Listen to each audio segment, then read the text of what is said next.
live from Sister Basebone Studio. Urban Teachers Lounge is a platform for bridging the gap between educational scholarship and classroom teachers. Voices will include teachers, administrators, educational scholars, community members, and activists. Hey everybody, welcome to Urban Teachers Lounge. I'm your host, Funmilayo. This podcast is unapologetically for Black teachers, unapologetically by Black teachers. The purpose of the program is to bridge the gap between educational scholarship and classroom teachers. This week, I have a special guest in the audience, a tenured educator. So go ahead and grab your cup of coffee and let's go. All right, so welcome to my audience, welcome to my guest. Let me introduce you to a 25-year educational vet. She has been in nonprofit education from that lens. She has been in education on the college level, education in the classroom since 1993. Yes. Let me bring on our guest for the day, Miss Geovonia Bailey. Come on down. Welcome to the program. How are you, Miss Bailey? I am absolutely wonderful and excited to be here. Yes, I am so glad to have you here. Yes, this topic that we have for the day, the silent epidemic, mental illness.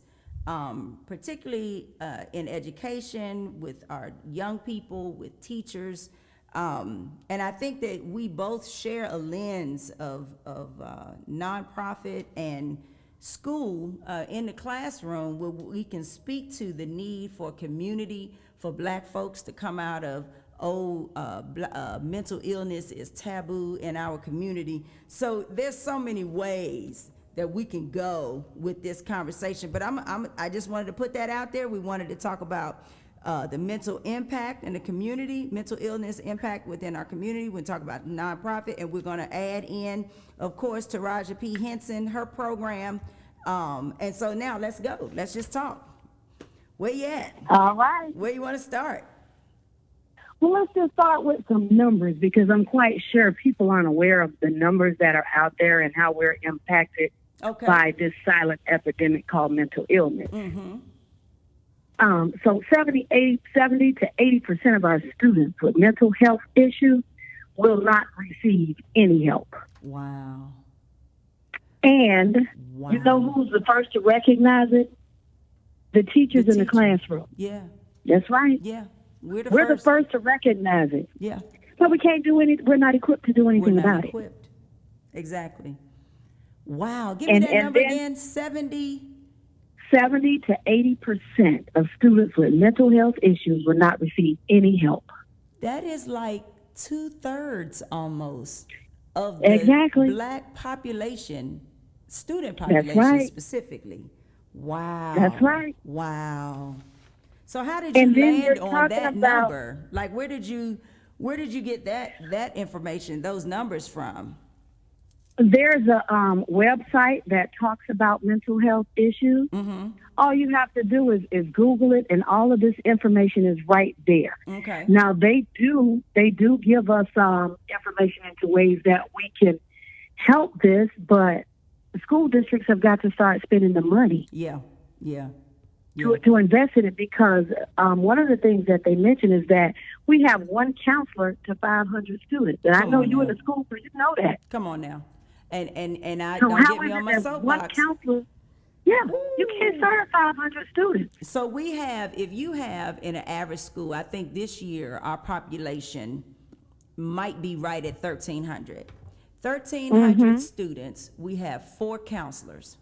Divide 13 by 4. And then we have one social worker who is divided not only between our school, but I feel like he also is the social worker at either our feeder schools. So I think maybe the middle school, but I know definitely at least 2 of the elementary schools.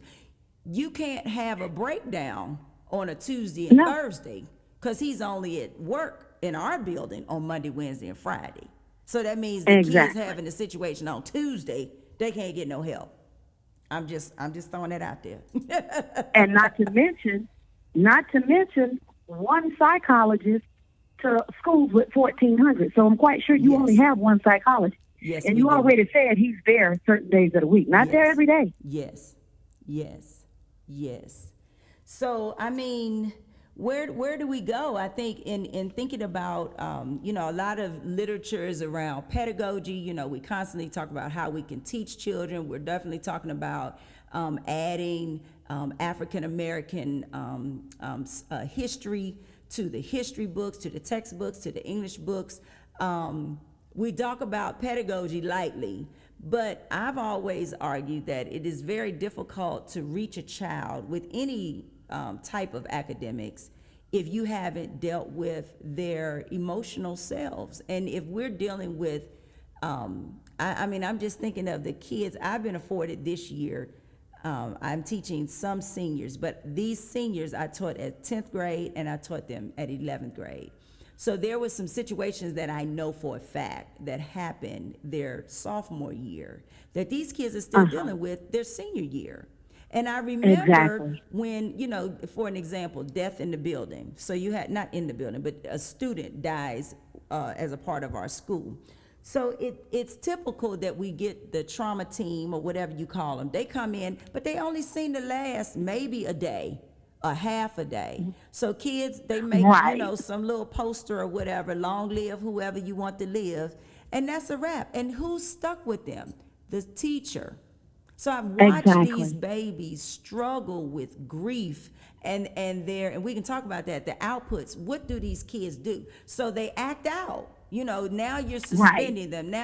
But you're not dealing with the real issue. The real issue is grief and fear and age and whatever else, so what can we do? Well, let me give you, these are some of the impacts that we see. Their mood, they're aggressive. Of course, we know that their academic performance is low. They have frequent absences, isolation, worrying, anxiety, hyperactivity. Now, how often do we identify students with hyperactivity, ADHD, which may very well be a symptom of mental illness? Exactly. But we just give them trauma. And again, like you said, I'm a general ed teacher. So let's talk about our special education teachers. How often do they get to deal with the child on, whatever their IEP says? Because all we seem to be doing is dealing with their outcomes. So, the kid cussed out a teacher. The kid threw something at the teacher. The kid, ran out of the classroom or ran down the hallway or whatever. These are the impacts of their struggles. And we as teachers are not equipped for that. Like, I don't know what to do with that. Now, some of my knowledge is only from experience in my previous job as a police officer. And so I've had, trauma-informed training. I've had restorative practices, you know what I'm saying? Like, I've had those type of things just for my own personal interest, mind you, not because the school district gave it to me. Right. So how do we? Now, oh my goodness. I'm glad you mentioned the fact that you were in law enforcement, because that's the other side of it. That's normally what ends up happening with these teens who don't get the help that they need. They end up having altercations with law enforcement, and we've seen all too often how that ends up. Yes. So we really have an epidemic on our hands. And just to throw at you, another thing that they say schools that have the mental health program, students are 10 more times likely to seek help. Yeah. Ain't that something? If you got it there, they gonna seek help. Because our kids are smart enough to know what they need. So let me share this. So this year, I started last year. Like I said, I did the restorative practices training, and basically it's similar to social emotional learning and trauma informed care. But I think the key with this is creating circles. So you have so many kids in a circle, and you kind of hash out some of your feelings, like what's going on, you know, how do you respond, and really helping them to communicate more effectively. Because, you know, they only got 4 words. I feel mad, I feel sad, she pissed me off. You know, it's like very limited vocabulary that does not necessarily explain what you're feeling. So it was interesting this year when I started the circles, this brand new year, and I've done a lot better this year with implementation of it. And when I started teaching them about the feeling wheel, which I got to remember to add that, when I teach them about the feeling wheel, here's some words. So stop saying sad, because you might not be sad. You might be overwhelmed. You might have, you know, some other word, but the only word that you're thinking of is sad. And so in trying to get them, I was very shocked at how quickly they opened up. Like, oh yeah, and my mother and my grandmother and my father and my sister, and you know, and I mean very personal things. So that really does attest to what you just said, is if it's there, our kids will seek it out. And that tells you how important this is. It is very important that we supply this for them. But I know what you're talking about with the circles. They call them restorative circles. Yes, restorative circles. Yes. And they're very good with helping them get out what it is that they're feeling. But here's the other issue with African Americans, and that's something that Taraji P. Henson talks about, because this is her platform. There is a stigma in the African American community.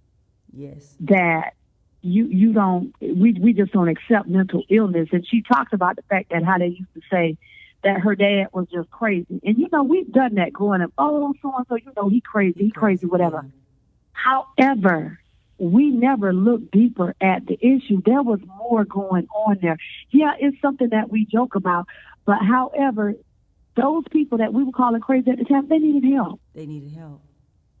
And then we have to be afraid. And see, here's a part of why. Let me add this to it. Why we're afraid of saying that we need some type of mental health. How often have Black people been used as guinea pigs for medical purposes, right? So you think about gynecology, you think about Henrietta Lacks, you think about the Tuskegee syphilis case.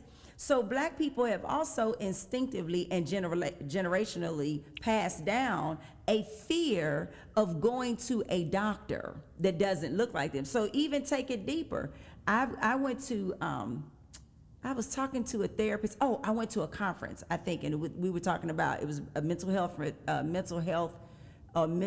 illness conference type event. And one of the things that the sister was saying was, Black people, if we're willing to go, we want a Black doctor. And the problem with that is there's a limited amount of Black doctors, right?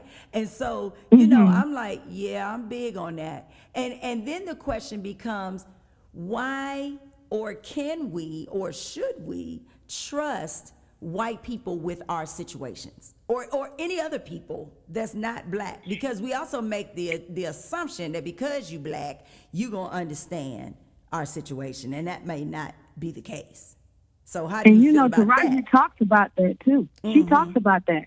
She said the most difficult thing was to find a Black psychologist. Yeah. And that was one of the things. But she says that in our community that it's a sign of weakness. Yes. And that's why we don't own it, because and even the kids that she was interviewing, they were saying that you don't want to come off as being weak. So acknowledging that you may have some issues that you're dealing with, that's a sign of weakness. Mm-hmm. So we got to change how we're communicating this thing. Yeah. Because then what happens, it goes back to what you said. You said the silent epidemic, but it goes to another thing of suffering in silence. So when you think about the number of children, I have a student, I'm looking right at his face right now in my head.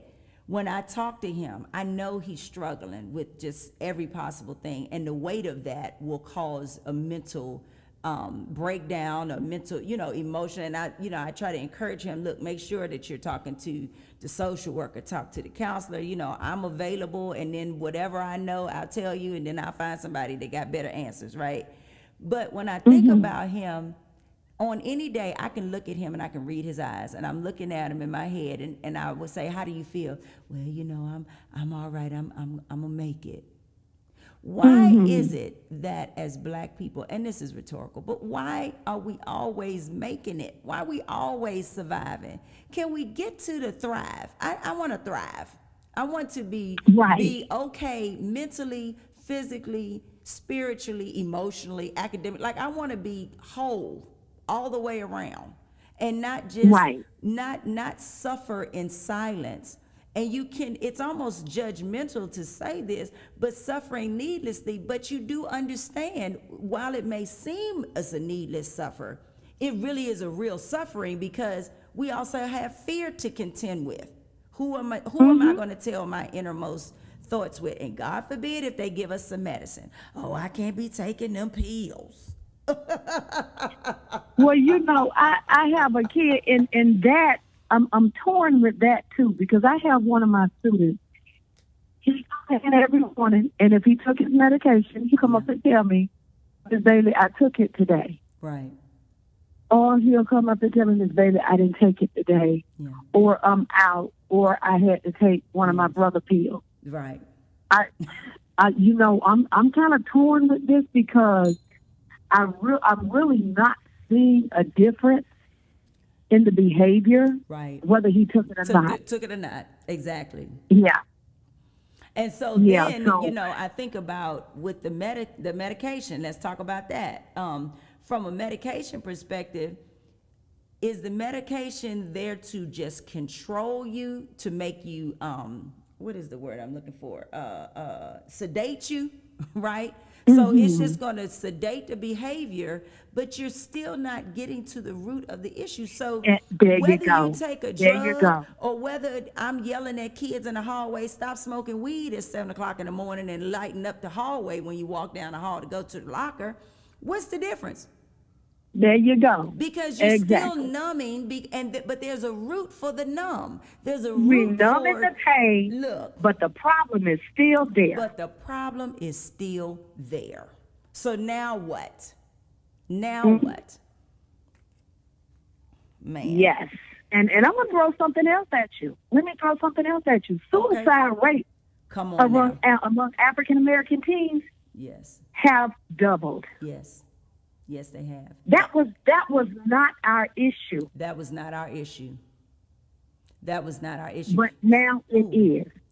Ooh. So a couple years ago, I experienced a student that committed suicide.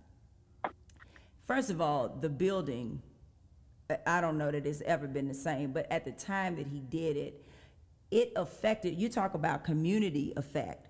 So this particular kid was raised in the neighborhood, right? So you went to the elementary school, you went to the middle school, you went to the high school. Now you went to another high school, which came back over here. At the end of the day, everybody in the community knew you one way or another. So how, when I went to get my hair cut a couple days after that, walked in the barbershop talking about it. Walked in, going to the Piggly Wiggly or to the gas station, and then you got to deal with the kids falling out in the middle of the floor. And the question, the problem with the children, and I'm glad you brought up suicide, the problem with the children was this. The biggest struggle that they had is they didn't know the signs. So after the fact, too many of those kids came to me and said, we thought he was playing, because he always joke a lot. And what would he say? He would always say, well, how would y'all feel if I wasn't here? He started giving away his stuff, right? He started, like all of these things.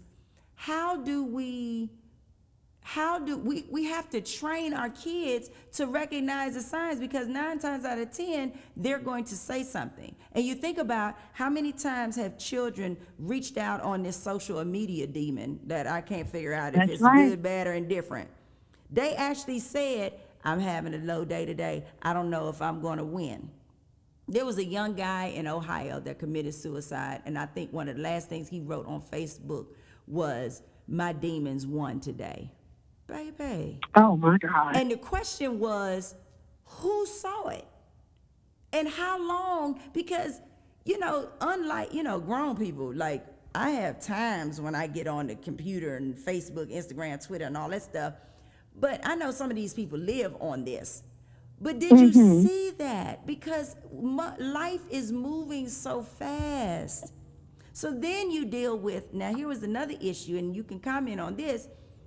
The students, back to my original situation, then we had to contend with students that thought, well, he was successful. And I'm like, oh my God, so you thought this was a good thing? Well, he was able to follow through with the plan. How do you help children come up with another way to deal? Here's the problem. The time when we need to get in their business is when we don't. Come on now. Because when you're in high school, I need to know everything. Yeah. Now, that's the time to get in their business. Right. And so many times, and I've heard educators say it too, we see kids acting out. We turn the other way because we don't want to be the one to have to deal with the social workers and write up the report. Mm-hmm. So we'll turn our head and we'll look the other way. Yeah. But there's a cost to pay. There's a cost to pay. And it impacts the entire community. It impacts the barbershop. Yes. It impacts the church. It impacts the kids in little school, i.e. elementary school, the neighborhood children, your little cousins, your little brother, your little sister, right? Who found you? You know what I'm saying? Then how are they making the ends a way out of no way to bury you? Because ain't nobody planning on burying their kids. Don't nobody got no money saved up for just in case you die. We barely got money saved up just in case we die. Yes, you're right. You are so right. So, but it reminds me of it's a book that I used to do with my kids every year. It's called Tears of a Tiger. Yes, I haven't done that in years. Oh, it's the perfect story because it was right there in front of us. This kid was dealing with mental illness. He was literally breaking down, and no one was paying attention. Wow. Now I'm gonna have to reread that from that lens. Yeah, and it didn't come to me until we were having this conversation. This kid was literally breaking down before his parents, before his teachers, before his friends. Yeah. Everyone saw it happening. Mm-hmm. But we were saying what we always say in the Black community: you got to be strong. Yes. Which is the symbol of the tiger. Right. Which is the symbol of the tiger in the book. In the book. Mm-hmm. And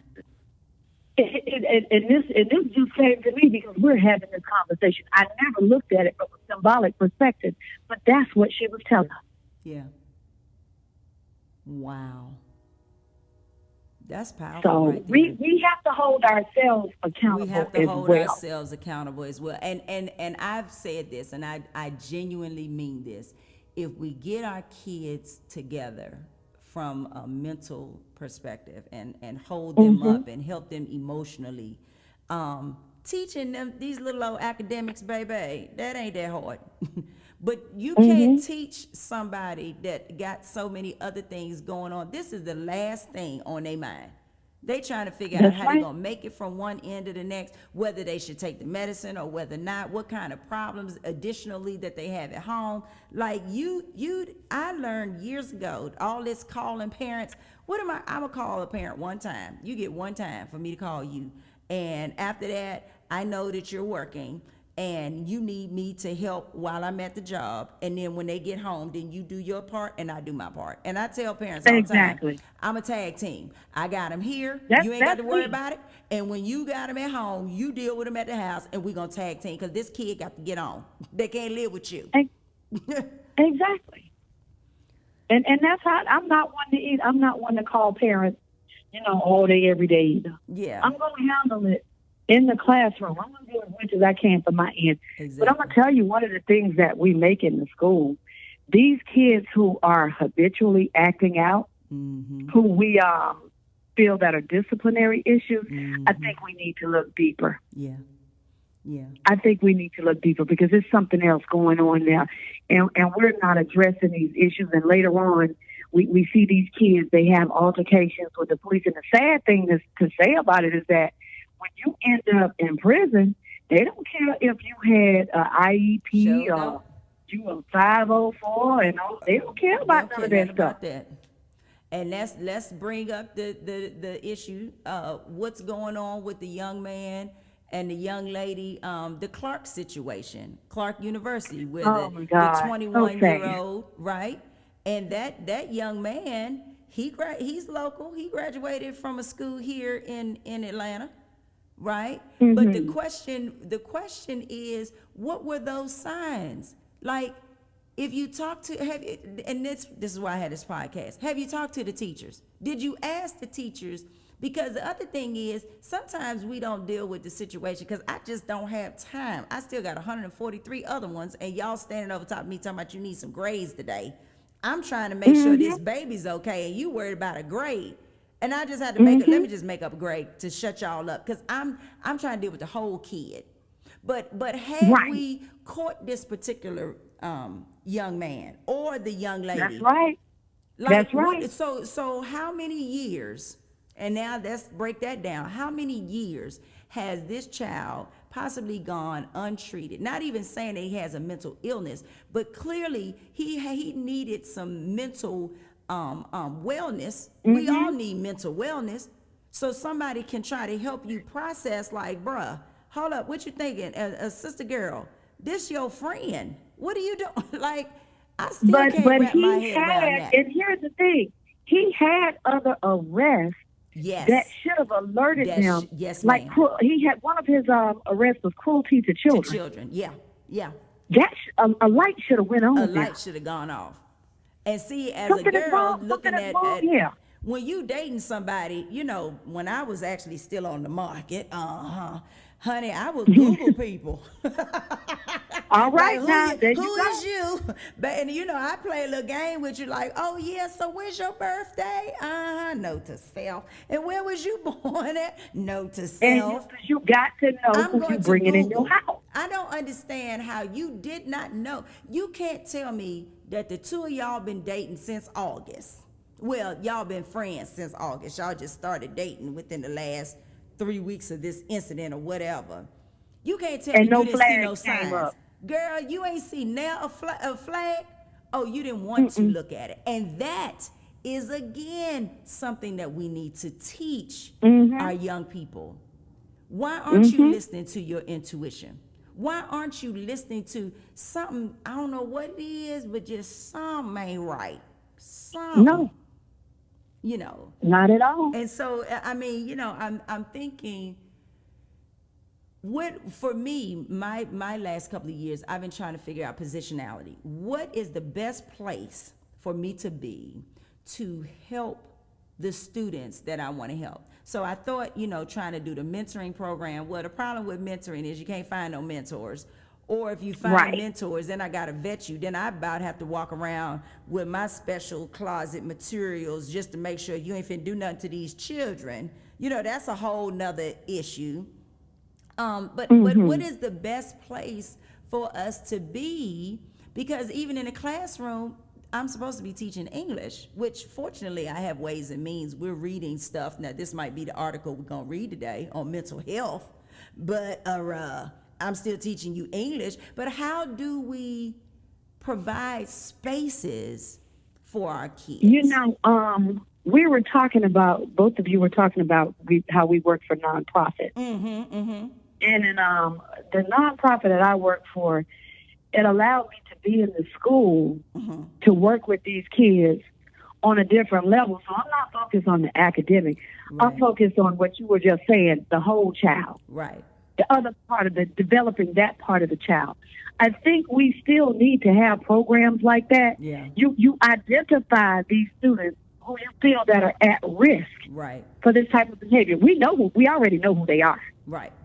We know who they are. So you can refer these students to agencies or have people coming into school to work with them, because we already know that our counselors are overburdened. Psychologists can't take care of all of them. So we have got to find other ways to address the needs of the students. Yeah. And then, you know, I hate to throw this in, but this is as I look at a deeper lens, funding. So if we see within education, we see clearly that public education is being drained. The funds are being drained and sent to voucher schools and sent to, you know, for-profit charter schools and all these other things. So we already didn't have enough money, and now you're taking more money from us. But the question then becomes, how do we get nonprofits? Because in my nonprofit lens, you know, we were responsible for saying, oh, in this year within this money cycle that you're giving me $100,000, this is what we're going to, these are the outcomes that we're going to be able to produce. You can't produce them kind of outcomes in 1 year. And, but the problem is, that's what the money people, those who hold the money, that's what they looking for. Well, can you, what's your impact, right? Well, are you going to impact 10 kids effectively or 56 kids ineffectively? Just expose them to something. Exactly. You know, and I think that it's mismanaged. It's being mismanaged. It's mismanaged, and it's not enough.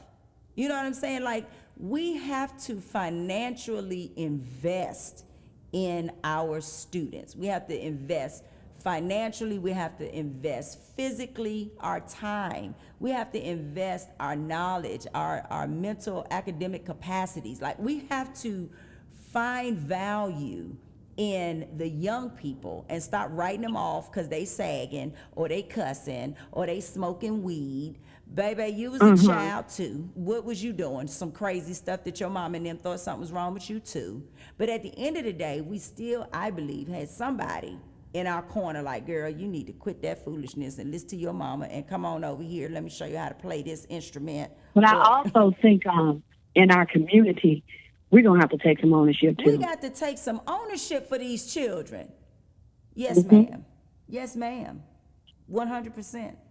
100%. And stop waiting on them to do so, because as long as it ain't impacting their community, they're not going to send the cavalry. They're not going. We are the cavalry. We are the cavalry. What is that saying? That's saying we are those that they've been waiting for, or we the ones that we've been waiting for. We are the ones that we've been waiting for. That's the quote. There you go. That's it. We are the ones that we've been waiting for. So wow, I mean, I think we can go on for another amount of time on this, and I would definitely love to have you come back to just share more insight from the nonprofit lens, even the college lens. Like, I'm always concerned, being a teacher of high school kids, what does that look like when they go to college? If they go, assuming that they go to college, how do they navigate college? How do they fare? And if, no disrespect, but if those 3 young people at Clark College, Clark University, is any direct correlation to what we saw in these high schools, we should really be ashamed of ourselves. We should be scared too, because we're sending them out into the world unprepared, and their only means of communication is a negative way. We need to. When we get a chance, I'd love to talk to you about a program that a nonprofit program that I did at Florida Memorial University out of Miami, Florida. Amazing program where we took a pilot group of students, started them, some from middle school, some from high school, and we tracked them all the way from middle school and high school. And I tell you, the majority of those kids graduated from college and are very successful now. But you don't have the funding for programs like that anymore. Programs like that, exactly.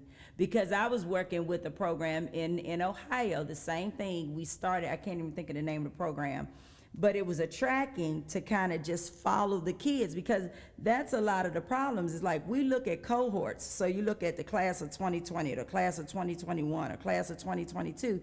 We're looking at these cohorts, but we're not looking at what happens once they leave. So what Right. nonprofit did for me, I found out about what's it called? I just lost the name of it. I can't believe. Oh, here it is. Opportunity Youth. So when I started, so have you heard about Opportunity Youth? I haven't heard of that. Okay, so Opportunity Youth basically is a segment of children, of people in America right now from ages 16 to 24 that are not connected to a school, not connected to a job, right? And they're just out there. And so, being a nonprofit, one of the things that we tried to do was try to get, workforce development programs along with the tutoring, along with everything else. But we have, and I need to get those numbers, we as the United States of America, we're losing like $1 billion, give or take, every year because Opportunity Youth, when something happens, like they're taking from the system, but they're not able to contribute to the system, either through school or through work. So when I found out about that as a teacher, when I put my teacher hat on, I'm like, I kept telling y'all, stop passing these babies. Stop just passing them along as if they're going to be successful out here, because they get out into the world and they're not capable of doing, they don't have customer service skills. How many times you go to the Pizza Hut or go to the CVS or something, and the kid can't even hold a conversation, or they're on their phone? If I see that little girl at Kroger on her phone one more again while I'm at the register, and she's literally videoing herself while she working, I'm like, oh baby, my God. this is not what we do. But you would think that management would say something. Well, if the management is not standing there, you know how we do. But wait a minute, hold up. You know how it is in the classroom. So I could be standing here teaching a lesson and little child on their phone. I got 30 other people in the classroom. And I have to stop what I'm doing every 3 seconds. Baby, get off your phone, put your phone up, stop playing. It's like, oh my goodness. So these are those kind of things that even, preparing our kids to be even workers. Like, you're not even prepared to be a worker, to go into a career. You're not prepared to go into a college. And a part of that is having the ability to navigate your emotions. And if you know this ain't good for you, boo, it just ain't good for you. Let's figure out how we're going to make it good. Make something, where we can be proud of ourselves, and you own up to your end as well, right? Because it's not all the teacher's fault. It's not all your mama's fault. You have a responsibility as a teenager as well to use your words. So, but see, we don't value that mental emotional note. No, we don't value that. We don't. And it's a part in everything that you do. It's gonna come up. Yeah. If you can't manage them emotions, it's gonna hurt you. I mean, it's that one day that your boss told you to pull your pants up, and you had a bad day, and you forgot that he was signing your check, and you done said something crazy. Or, that one day that the customer said something that was just off color, and you didn't know how to politely, nice, nasty address them, where they knew that they crossed the line, but you weren't rude and disrespectful. You know what I'm saying? Like, these are those things that are missing. And it just is boiling down to emotional management. Like, how do you manage your emotions and your feelings? And they're very valid. And we need to start there, validating their feelings.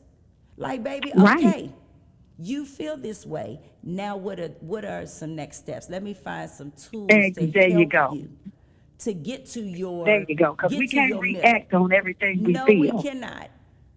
So the kid that broke up something this particular time. I used to laugh at.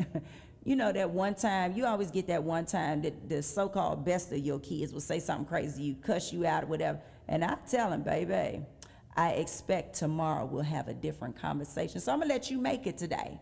And every time I've ever done that in my 17 plus years of teaching, the next day I'm like, how you feeling? Oh, I'm so sorry, Mr. Bo. I did not mean it. I was just, all they needed was space. We got to give them, they're kids. They got to grow up. They cannot learn these lessons in the world at the hands of the police officer. I can't afford to send you out there to learn that lesson at the police officer, with a police officer. I can't. No. Learn it with me. No, because it's going to be a different outcome. It's going to be a different outcome. It's going to be a different outcome. And life in jail or life in the ground ain't on the list as a 21-year-old. That's just not on the list of things to do. We're supposed to live to be 100. Let's go and get towards that 100. That's right. So, honey, I have so enjoyed this conversation. Is there anything else? I think I'm looking at my notes. We talked a little bit about trauma-informed care, social-emotional learning. These are words. Teen mental health. So I do want to say, in preparing for my meeting with you, I did find 2 websites, and I'm going to add that to the bottom of the podcast. Teenmentalhealth.org is full of good information for teachers and resources. And then the other one, did I lose the name of that? Oh, the other one I'll add is called Mental Health First Aid for Youth. And I think that's, and I'm sorry, go ahead. You can also add that today, it's called the Network Today, the interview with Taraji P. Henson. It provides a lot of information as well. Yes. So I would definitely add that, because I want us to we started the conversation. I want to continue this conversation and get more people involved, because we have to, like you said, I love the way you said, we got to take ownership. We see this train wreck happening and we just allow the train to wreck. Like, come on now. What if our elders did that to us, honey? That's right. If nothing else, think about them 3 little old people that took care of you, or the coach, or that one teacher that, really laid it out for you, really helped you to get to your next level. We got to take on that kind of responsibility. So, that was great. Is there anything else? I think we covered everything. Do you have any final thoughts, final words for our listening audience? You gave us the website, and I'll add that at the end of today's website. So, one of my favorite sayings, and it's also a book, is let's continue to count stars in an empty sky. Ooh. In other words, we got to keep our faith, even when we can't see it. Yes. Oh, wait, say that again slow. I got to write this down. Let's continue counting stars in an empty sky. Wow. Because even though you can't see the stars, they still there. They still there. Now that's a mouthful. You just closed this program sometimes out. We can't see. Yeah, sometimes we can't see what our blessings are. Don't mean it's not there. That don't mean it's not there. That don't mean it's not there. Honey, so, Miss Bailey, I'm so glad that you were here. I'm so glad for this conversation. You are definitely welcome to come back and share from your knowledge bank of educational experiences and nonprofit experiences. To my audience, I'm glad that you were here. I hope that you share this podcast with your community of teachers, scholars, activists. I love to hear from you. Follow me on Facebook, Instagram, Podomatic, iTunes, Spotify, and YouTube. Leave your comments and suggestions. Miss Bailey, thank you for coming again and again and again. Until we meet again, peace, power, and progress.